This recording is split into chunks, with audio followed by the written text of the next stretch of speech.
Now that we have our menus set up, let us see how can we actually go from one menu to another menu, and how can we create the scripts to do that for us.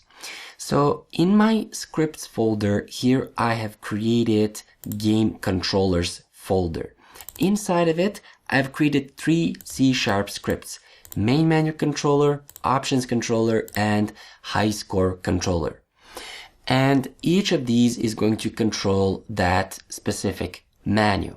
So here I'm going to go under game object and create an empty game object, and this is going to be our main menu controller. And I'm going to position it at 0, 0 and attach main menu controller script on him. And I'm going to double click it and MonoDevelop will open it here. Now, in order to interact with the script and the buttons, because we are going to attach our script on the buttons and execute the functions that we provide, the function that's going to be executed or attached on the button needs to be a public void function. So it needs to be public void, and let's say I'm going to name this one start game, and it can take one or no arguments. If it takes an argument, it can be a float. So it can be a float, let me just say comma, float, integer, or a string. It can be also a boolean, and it can be a object, so object that we specify here. We are not going to add any of these, but I just wanted to mention that if you want to add an argument, then you can add one of these arguments that I have just mentioned. Now, inside of this function start game, we are simply going to call application.load level, and this is going to load another level or another scene. So when we start the game, we want to load our gameplay scene. And let me just create here public void, go to high score or high score menu. I'm going to name it, so high score menu. And here we are going to use the same thing. So here I'm simply going to say application load level, but instead of gameplay, I'm going to say high score scene, because, and also here we need to name the scene where we want to go exactly by its name. So if I go here in our scenes folder, scenes, here we have our high score scene. So we need to name it exactly the same way we did here, or otherwise this will not work.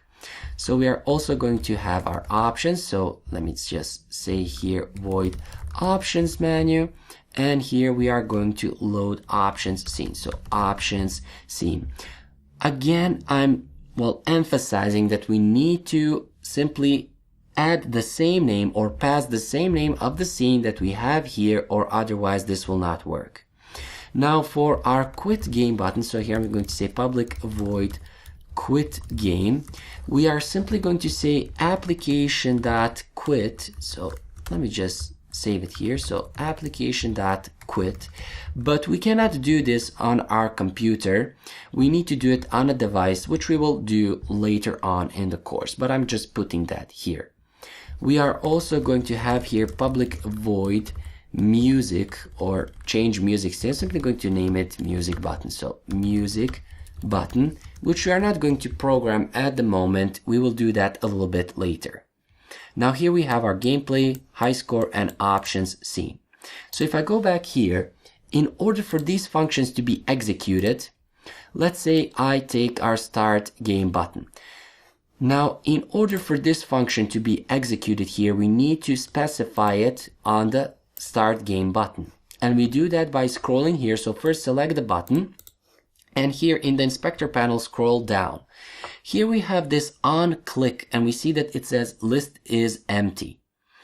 If I click on this plus button, now I can drag a game object here. So here we see where I'm pointing with the mouse. So I'm going to resize the mouse where I'm pointing. And here we need to pass a game object. For that, I have created our main menu controller. So I'm going to pass the main menu controller, and for this drop down list here, we can select a script that's attached on our game object, in our case main menu controller, and select one of the public void functions. So here we have our start game. So let me just find it here. So here it is. So we have here our start game, and I need to resize our mouse a little bit so that we can see it. And we have that start game. We can click on it now, and we see that it says here main menu controller dot start game. This means that when we press our start game button, this function here will be executed. And any code that we put here, that code will be executed. And the same way we're going to do for the high score, options, quit, and music button. So I'm simply going to attach our main menu controller, but I'm going to select different functions. So for our high score, we need our high score menu. For our options, we need our options menu. And for the quit, we are going to select our quit game. And for the music, we are going to select our music button. Now, if I were to run the game now and try to go to one of these scenes, this will not work. So if I run the game, and let me just uncheck this maximize on play. So if I run the game now, if I click on start game, we are not going to go in our gameplay. It says scene gameplay could not be loaded because it has not been added to the build settings. What this actually means? Well, in order for a scene to be loaded here using application load level, we need to click on this file and then click on this build settings here. And then we need to add or click on this add current scene or add current. This will add the scene that we are currently in our case main menu. It will add it to the build. So if I click on it, here we have our main menu. We need to do the same thing for our high score. So high score, our options menu, and our gameplay. So simply go in each of these scenes and add them to the build. The scene that has this 0 index will be the first scene that's loaded when we play our game. So when we run the game on the device, or when we export the game on the computer or any other platform, the first scene that's going to be loaded is the scene with the 0th index. So keep that in mind. And now, if for example I run the game and I want to go in my high score menu, I can click on it and we are in the high score menu.